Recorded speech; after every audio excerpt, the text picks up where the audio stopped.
Eh bien, j'ai le plaisir cette semaine d'accueillir dans la voie des associations Charlotte Cabot. Bonjour Charlotte. Bonjour Jean-Christophe. Donc vous êtes la présidente de l'Ancre Malouine, Oui, oui, qui est une association qui a été créée par Madame Denise Cotterêts. c'est ça. Denise a créé l'association en 1999. Elle a donc 17 ans. Et vous l'avez reprise. Et moi, je l'ai reprise le 10 octobre 2013. Et donc, elle a 1 an, la nouvelle Encre Malouine. Ouais. Qu'est-ce qui a changé fondamentalement par rapport à la vision initiale de Madame Cotterêts? Alors, en fait, le but, c'était de s'inscrire dans une continuité, parce que j'ai souvent l'habitude de dire qu'un arbre ne pousse pas sans racines. Donc, Madame Cotterêts, c'est les racines de l'association. Alors, ce que nous avons changé, ce qui est devenu différent, c'est 2 ouvertures, c'est-à-dire, d'abord, nous avons créé un site qui nous a donné une notoriété beaucoup plus grande, puisqu'aujourd'hui, ce site, il y a 12 000 visiteurs, dont des visiteurs qui viennent de 55 pays du monde, grâce à nos tags. Bon, effectivement, ils voient Gabriel Garcia Marquez, ils viennent. Donc c'est un site qui fonctionne très très bien et qui va d'ailleurs être renouvelé. Il y aura une visibilité plus grande et notamment la possibilité pour les adhérents et les autres de mettre des messages de façon plus fonctionnelle. Donc on change notre site parce qu'après 1 an, on a décidé de le rendre plus dynamique. Et le deuxième challenge était pour nous les jeunes. Et donc les jeunes, nous sommes allés les chercher de façon ludique avec la création de notre nouveau logo, réalisé par un jeune lycéen de Jacques Cartier. Et nous avons décidé qu'il y aurait 2 séances qui leur seraient consacrées. Et là, cette année, lors de la saison 2015, nous avons rencontré les jeunes autour de Pascal Bresson et de son livre Plus fort que la haine à l'institution. Et il se trouve que les jeunes ont été particulièrement intéressés. Ils avaient fait une exposition, une analyse de ces planches. Enfin, c'était vraiment très très bien. Et il y aura une 2e séance en avril où nous les aiderons à réviser leurs classiques, avec probablement un travail plus important sur Madame Bovary pour les terminales littéraires. Ouais, j'en profite pour rappeler aux auditeurs que vous avez été professeur, hein, vous-même, Oui, en lycée. oui, et à la fac. Les deux. Oui. D'accord. Et donc la littérature, je connais bien et surtout, j'avais un grand goût pour l'enseignement. Donc ça se passe très très bien avec les jeunes de ces lycées. Et je pense que les jeunes, il faut aller les chercher. Quand on va les chercher, c'est très difficile de retenir les jeunes, mais c'est pas du tout difficile d'aller les chercher et de leur faire des propositions. Et en général, ils sont à un âge où tout fonctionne.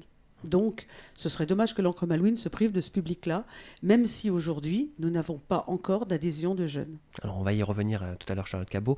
On rappelle le but de l'association, parce que l'Ancre Malouine, on peut penser au bateau, pour celles et ceux qui découvrent peut-être l'association. Oui, c'est vrai, d'autant plus qu'avant le site, il y avait une image de mer, donc c'était quand même un petit peu troublant, et surtout que j'usais de la métaphore maritime en permanence. Alors maintenant, je me suis assagie, et j'essaye de dire ce que c'est que l'association.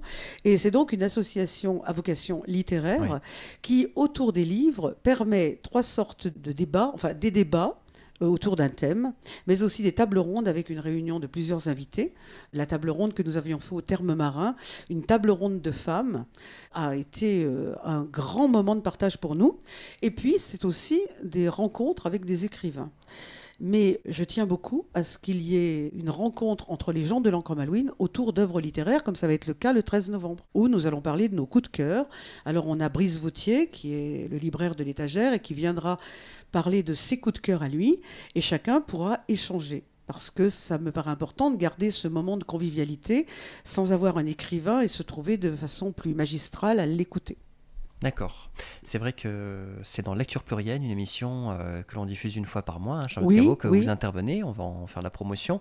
Vous rappelez d'ailleurs aux auditrices, aux auditeurs qui découvrent peut-être cette émission, quels sont les thèmes que vous avez abordés, parce que vous avez déjà eu pas mal d'invités. Hein. Ah oui, alors on a fait donc 6 émissions.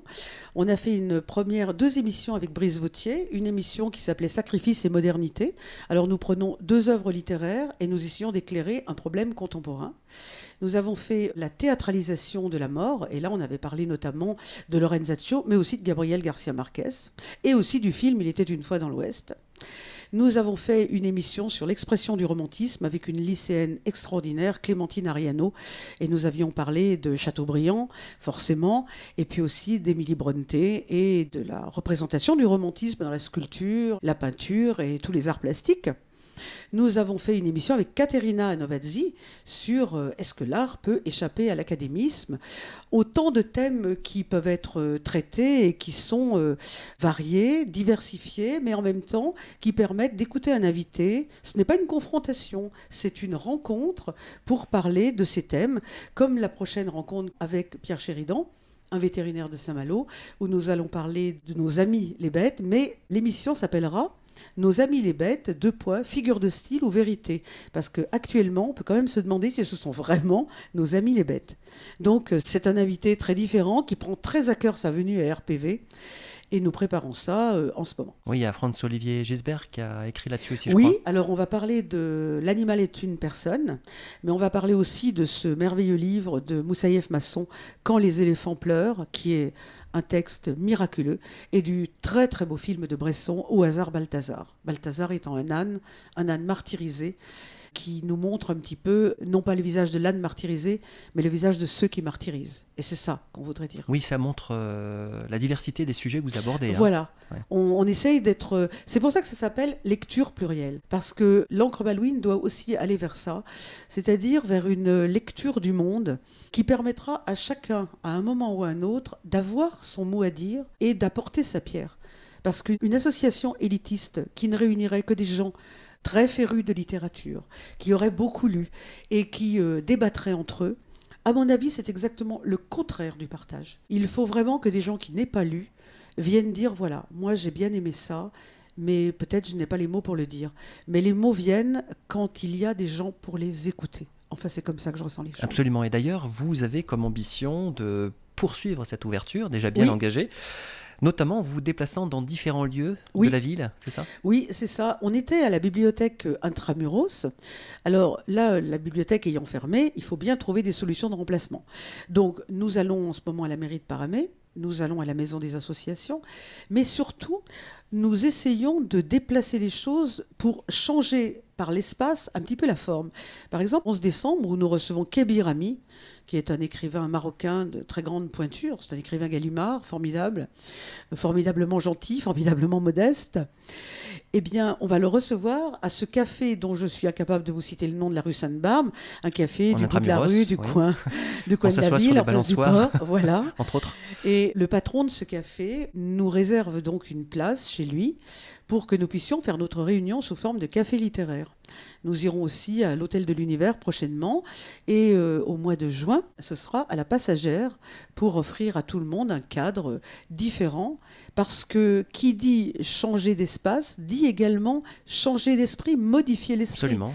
Et si on ne modifie pas, ce n'est pas que l'esprit n'est pas bon, mais si on ne le modifie pas, on n'aura pas l'ouverture attendue. Oui, c'est ça, on se sclérose. On va chercher constamment. C'est de la même façon, changer le site, on me dit, mais il a qu'un an. Oui, il a qu'un an, mais en un an, tellement de choses se sont passées que c'est bien de suivre ces choses-là. Car si on n'avance pas, si on reste statique, on recule. Absolument. Et c'est dommage. On voit, oui, que vous vivez avec votre temps, puisque la rapidité, vous suivez tout ça, que ce soit au niveau technologique, au niveau des... On essaye de proposer des choses et de montrer que ce qui a été un temps, on peut très bien en garder l'esprit sans en garder la lettre. C'est important.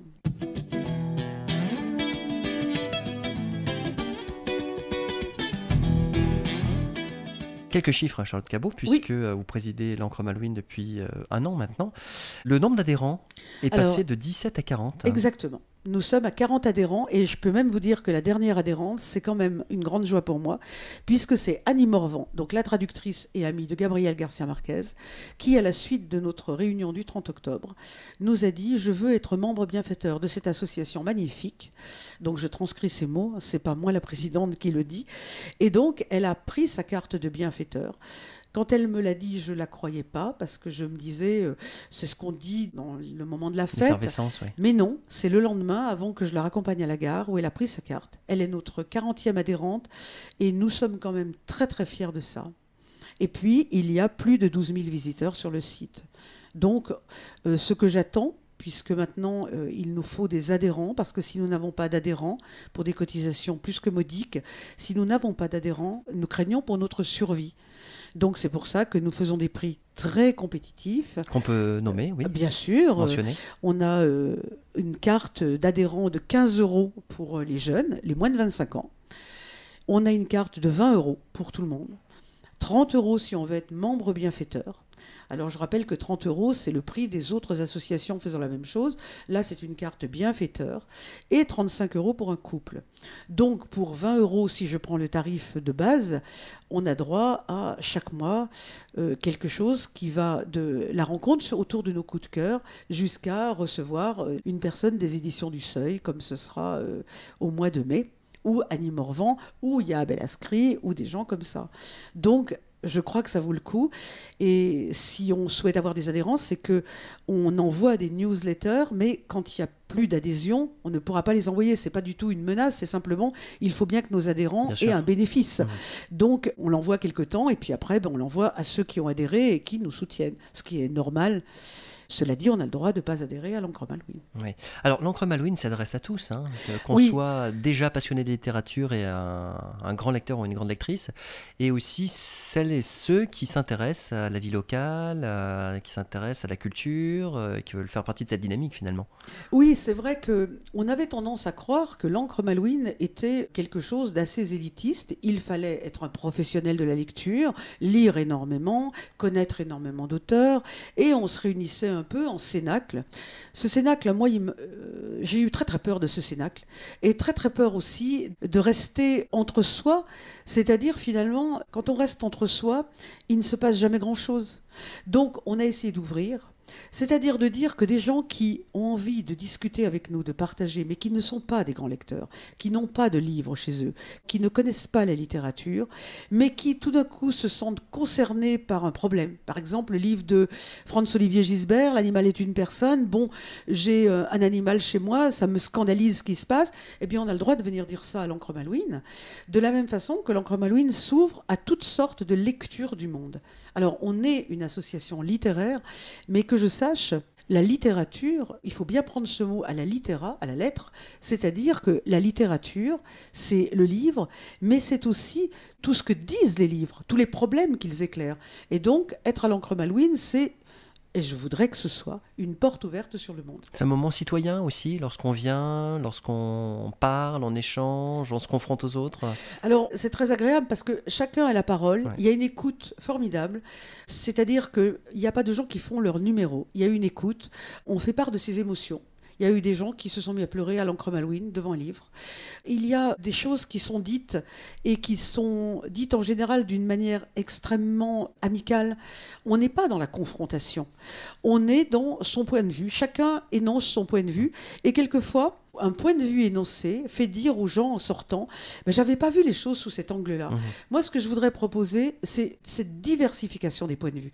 C'est-à-dire ne pas croire que le monde, il est unique, il y a une voix. Ça, c'est pas possible. Au temps de Louis XIV, voyez-vous, il y avait un roi soleil. Et moi, ça me fait penser à un salon qui serait éclairé par une seule lampe, un plafonnier. On voit très bien, mais on voit mal. Au siècle des Lumières, on avait différencié les points de vue. Là, c'est le salon éclairé de chaque côté, avec la petite table de l'angle, et puis près de la fenêtre, près du radiateur et près de la plante verte. Et bien là, on voit de façon plus douce, mais on voit partout. Et moi, c'est ça que j'aimerais faire. Pas une diffusion, pas quelque chose qui est de l'absolutisme, c'est-à-dire il y a une voix, une vérité, une vie, mais il y a toutes ces petites choses qui construisent nos vérités, et non pas la vérité. Comme disait Montaigne, vérité en deçà, erreur au-delà. Donc moi, j'aimerais qu'on arrive à cette conciliation, à cette harmonie, mais vous me trouvez utopique.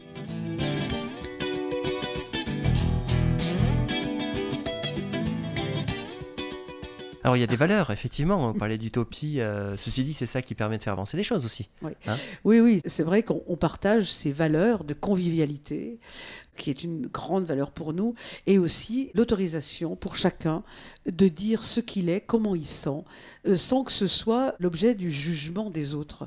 On n'est pas dans une association où il y a une vérité à dire et on va s'extasier devant cette vérité-là. Il y a des gens qui ne parlent jamais. Je pense à des gens qui sont des bergers, par exemple, qui ne parlent jamais et qui, tout d'un coup, vous révèlent quelque chose que vous avez mis des années à comprendre. Eh bien, c'est ces voix-là que j'aimerais faire entendre, ces multivoix. Parce qu'il y a souvent, comme disait Céline Curiol, des voix sans issue. Voix VOIE et voix VOX. Moi, j'aimerais que les voix qui se font entendre à l'Ancre Malouine soit audible et que chacun trouve qu'il a eu raison de faire entendre cette voix. Alors Charlotte Cabot, en tant que présidente de l'Encre Malouine, je vous pose la question, l'avenir du livre, vous le voyez comment, vous ? L'avenir du livre, eh bien écoutez, on s'inquiète énormément avec le numérique par exemple. On se dit que le livre va être réduit à un produit de consommation. On se dit avec toutes ces choses que nous faisons sur Internet, parce que maintenant il faut avoir tout de suite, on ne va pas faire la démarche de la librairie et tout ça. Mais j'ai tendance à vous dire, Jean-Christophe, que le livre, au début, était le verbe, disait-on. Et le livre, le premier livre qui a été écrit, c'est la Bible. Eh bien, je pense que le livre ne disparaîtra jamais. Parce que il y aura toujours, malgré toutes les techniques modernes, qu'il ne faut d'ailleurs pas sous-estimer, c'est très intéressant d'avoir ces techniques modernes. Mais malgré ça, le livre a une personnalité qui est une personnalité unique. Il a une odeur, il a un toucher, il a une substance. Et on aura toujours envie d'aller lire sur les pages. Pourquoi autrement irait-on consulter les anciens manuscrits ? Pourquoi autrement Gilbert Sinoué écrirait-il le livre de Saphir ? Si on a envie d'aller voir des manuscrits, s'il y a cette démarche qui se fait, et si on s'extasie encore sur ce qui se passe par exemple à Avranches, avec les manuscrits des moines, c'est bien que le livre n'est pas qu'un contenu. Il est aussi une forme, il est aussi quelque chose qu'on a du plaisir à tenir dans la main. Et si le livre n'était qu'un contenu, je pense que ça se saurait. Je crois que le livre, au-delà de son sens, au-delà des mots qu'on y trouve, c'est un véritable objet. Et il fut même objet de vénération. Sinon, pourquoi aurait-on voulu détruire les livres ? C'est qu'ils ont tellement de force qu'ils sont capables de faire peur. Oui, on a vu que les régimes nazis, par exemple, les autodafés, bien l'objectif sûr. était de priver... Goebbels disait, quand j'entends parler de culture, je tire mon revolver. On a brûlé, Voltaire a rien fait de mieux. J'ai pas une grande amitié pour Voltaire. Il a rien fait de mieux que brûler les livres de Rousseau en place de Genève. Eh bien, ça fait beaucoup de peine à Rousseau, mais ça n'a fait aucun mal à la Nouvelle Héloïse, encore moins de mal aux rêveries du promeneur solitaire. On les entend, on les lit toujours. Et je crois que l'avenir des libraires, c'est difficile pour eux parce qu'ils sont très concurrencés. L'avenir du livre, ce n'est pas l'avenir des libraires. Cela dit, je déplore que les libraires souffrent autant, parce qu'ils souffrent. Mais ce n'est pas le livre qui est en péril. Ce qui est en péril, c'est la démarche que font les gens vers le livre. Alors vous avez vu que certaines municipalités font des efforts aussi, j'ai vu ça en Normandie pendant les vacances d'été, de faire lire à la plage. Je ne sais pas si vous connaissez cette opération, où il y a des transats, où les gens s'assoient et puis ils prennent un petit... J'ai vu ça, et j'ai même vu ça à Deauville. Sur les planches, il y a un panneau où il est écrit, je l'ai d'ailleurs pris parce que je voulais le mettre en exergue de l'Encre Malouine, lire à la plage. Parce que c'est peut-être bien en rappelant que le livre est aussi un divertissement, et non pas forcément un traité de 3 pages, de 30, 40, 100 pages, 1000 pages. C'est en montrant aussi qu'il peut être associé au plaisir des vacances, au plaisir du temps libre. Et c'est très très bien cette opération lecture plage. C'est aussi bien que ce slogan qui était sorti, lire c'est vivre. Parce que effectivement, le jour où les jeunes notamment auront compris que dans les livres ils ne trouvent qu'eux-mêmes, et que dans un livre on ne trouve jamais que soi, on est le premier personnage d'un livre, c'est à ce moment-là je pense que on reviendra à ce plaisir de la lecture. Pourquoi les enfants aiment tellement les histoires et pourquoi en 6e on refuse la lecture. Là, il y a quelque chose qui s'est passé, c'est-à-dire qu'on est passé de la lecture plaisir à la lecture obligation. Et la lecture n'est jamais une obligation. Il faut amener les gens à prendre un livre par pur plaisir, comme ils vont s'étendre sur leur serviette de bain pour écouter la mer. C'est pareil. Cette voix des livres, elle est fabuleuse.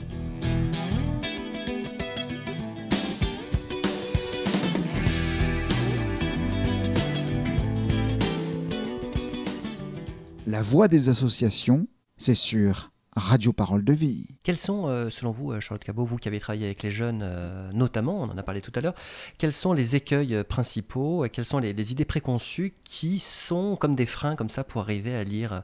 Est-ce que vous avez vu des jeunes s'ouvrir à la lecture ? Oui. Qu'est-ce qui les empêchait en fait d'y arriver ? C'est-à-dire que la lecture a été présentée, si vous voulez, comme une punition, comme l'écriture. Vous dites aux élèves d'aller faire 100 lignes. Est-ce que vous vous rendez compte comment c'est destructeur de leur demander en punition de faire 100 lignes ? Quel amour voulez-vous qu'ils aient de l'écriture ? C'est pas possible. L'écriture, c'est la punition. Eh bien, le livre, c'est pareil. Celui qui ira pas jouer, il va aller lire. Toi, tu vas aller lire dans ton coin. Aller lire, c'est aussi la maman qui dit « Bon, mais écoute, va lire dans ta chambre ». Donc le livre est perçu comme l'exclusion, quelque chose qu'on donne ou qu'on vous accorde quand vous êtes puni ou quand vous êtes seul ou dans les moments de votre vie que vous n'aimez pas. Et à cela s'ajoute une manière d'apprentissage de la lecture. La lecture, quand elle est faite en apprentissage, en mauvais apprentissage, c'est-à-dire quand elle n'est pas mise au centre des autres apprentissages comme un autre, comme celui du vélo, comme la danse, comme le foot, forcément, elle acquiert, malgré nous, ce caractère très dangereux qui est de croire que le livre, c'est vraiment un châtiment. Et donc, on s'aperçoit que, au début, le livre, c'était maman qui racontait l'histoire, donc c'est un bonheur. C'est des belles images. Et puis après, le livre, c'est le professeur qui dit « Tu liras ça pour dans une semaine et tu auras un contrôle. » Comment voulez-vous que le livre reste quelque chose dont on a envie ? Alors comment ils reviennent à la lecture quand tout d'un coup, ils découvrent quelque chose qui leur rappelle leur vie ? Par exemple, personne ne résiste aux fleurs du mal. Quand vous dites à un adolescent que Baudelaire roulait dans les ruisseaux, ça les intéresse tout de suite. Parce qu'il était poète, et un poète, c'est comme nous. Et quand vous emmenez des gens dans des œuvres, alors il ne faut peut-être pas commencer par 100 ans de solitude, mais quand vous les emmenez dans des œuvres, ils s'aperçoivent qu'ils sont au cœur de cette œuvre. Il faut leur rendre l'œuvre familière. Et là, on obtiendra la lecture. J'ai des élèves qui ne lisaient jamais et qui m'ont dit, et je me souviens d'un de ces élèves que j'ai rencontré chez Picard, nous avons tous les deux levé le nez des bacs, et il m'a dit « Charlotte, vous m'avez appris à lire, mais vous ne m'avez pas appris à lire quand j'avais 4 ans. Vous m'avez appris à lire quand j'avais 15 ans, et maintenant, je ne peux plus me passer de livres. » L'hommage. Ah oui, et puis c'est une réussite très grande qu'un jeune BTS vous dise ça.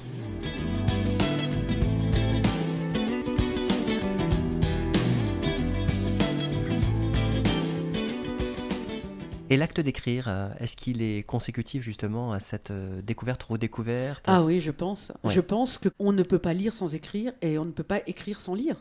Parce que la lecture et l'écriture, c'est exactement la même chose. Sauf que la lecture, on suit avec les yeux les mots déjà écrits. L'écriture, on forme ces mots. Mais c'est la même chose. Quand on a lu, on a envie d'écrire. Quand on a écrit, on a envie de lire. Et c'est très important, encore au départ, de ne surtout pas présenter la lecture en disant, voilà, tu vas faire 100 lignes. Moi, je trouve ça catastrophique. Je trouve catastrophique de faire rester 3 heures un enfant sur un M, parce que ce M, la jambe du milieu, majuscule, ne va pas jusqu'au bas de la ligne. Et alors ? Est-ce qu'on a demandé à Picasso de mettre du bleu à cet endroit-là ? C'est incroyable de mutiler l'imagination. Alors bien sûr, il faut apprendre à écrire, mais on n'est pas forcé de le faire sous un mode punitif. On n'est pas forcé de faire ça, parce que les pleins et les déliés, les premiers qui comptent, ce n'est pas ceux qui sont sur le papier, c'est ceux qui sont dans l'esprit. Et si les pleins et les déliés de l'esprit ne sont pas fluides sur le papier, ça donnera des catastrophes, à mon avis. Donc l'aspect ludique à promouvoir, si je vous ai bien compris. Absolument. Ludique, mais en même temps très rigoureux. Ouais. Mais ludique, ne surtout pas entourer la lecture et l'écriture de cette espèce de carcan de « c'est réservé aux intellectuels, aux enfants doués ». On sait très bien qu'il y a des enfants qui étaient reconnus pas doués à l'école et qui sont devenus bien autre chose que ce que leurs professeurs attendaient d'eux.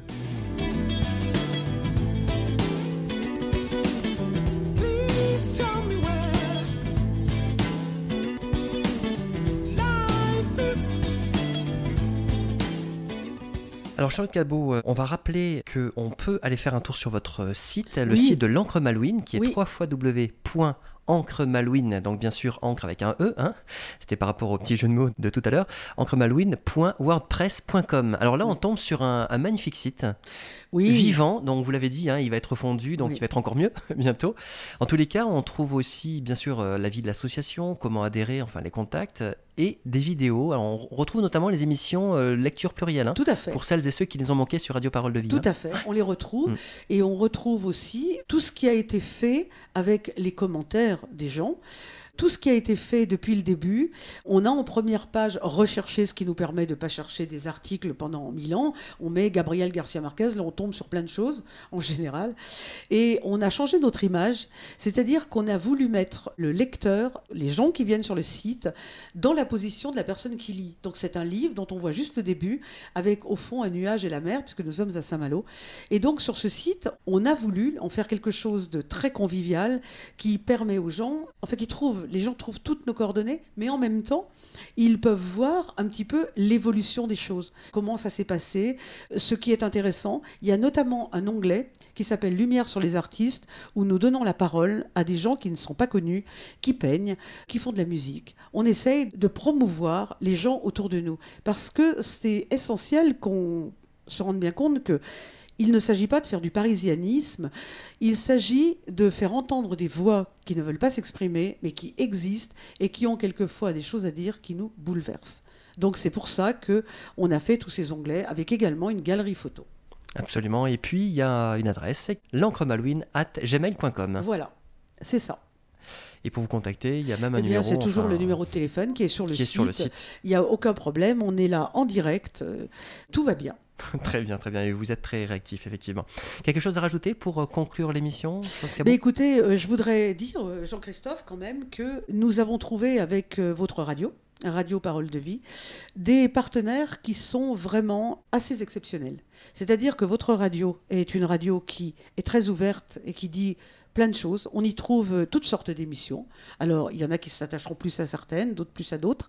Mais ce que j'apprécie à Saint-Malo, et particulièrement à RPV, c'est cette ouverture que vous avez donnée aux associations, et en même temps, cette possibilité de dire les choses à vos auditeurs, d'être aidés en toutes circonstances. Je rappelle que si nous bénéficierons de l'interview d'Annie Morvan, c'est que vous nous avez prêté, on est dans le matériel, mais c'est très important, un enregistreur numérique. Donc moi, pour finir, je voudrais dire à Radio Parole de Vie un très grand merci, et à vous, Jean-Christophe, en particulier. Oui, c'est un partage, puisque vous-même produisez aussi l'émission Lecture Plurielle, et que grâce à vous aussi, eh bien, des jeunes viennent s'exprimer, notamment sur l'antenne. Donc merci à vous, Charlotte Cabot, présidente de l'Ancre Malouine. On vous souhaite bon vent, pour prendre la métaphore de la mer, de garder le cap. Hein. Merci beaucoup. Avec tout votre équipage dynamique et actif. Je vous remercie, Jean-Christophe, au nom aussi de l'Ancre Malouine. C'est noté. Au revoir. Au revoir. Au revoir à toutes et à tous.